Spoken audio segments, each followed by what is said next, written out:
Hi friends, ரொம்ப நாள் கழித்து இன்றைக்கி ஒரு முட்டை தோசை சுட போகிறேன். இது வீட்டுக்காக மட்டும் இல்லை, நம்ம சேனலுக்காகவும் தான். 2 கரண்டி தோசை மாவு ஊற்றிக்கணும். தோசை மாவு ஃபுல்லாக ஊற்றிட்டு அதுக்கப்புறம் ஹை ஃப்ளேமில் ஸ்டவ் ஆன் பண்ணிவிட்டு ஒரு முட்டையை உடச்சி அப்படியே ஊற்றிட்டு இப்போது கரண்டியை வச்சு அந்த முட்டையை நல்லா எல்லா இடத்துலையும் மாவு இருக்கிற எல்லா இடத்துலையும் நல்லா பரப்பி விட்டுக்கணும். இப்போ என்ன பண்ணுறேன் அப்படின்னா, அந்த முட்டைக்கு தேவையான அளவு சால்ட் ஆட் பண்ணிக்கிறேன்.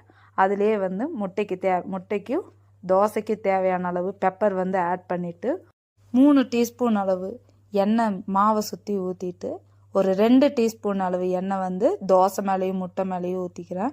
இப்போ பார்த்தீங்க அப்படின்னா முட்டை தோசை கொஞ்சம் நல்லா ஒரு சைடு வெந்துருச்சு. அதை அப்படியே அலைக்க திருப்பி போட்டு இந்த சைடு நல்லா வேக வச்சுக்கலாம். இப்போ இதில் ஒரு 2 டீஸ்பூன் ஆயில் மேலே தோசை மேலே விட்டுக்கிறேன். முட்டை தோசை சுடுறதெல்லாம் பெரிய விஷயம் இல்லைங்க. முட்டையும்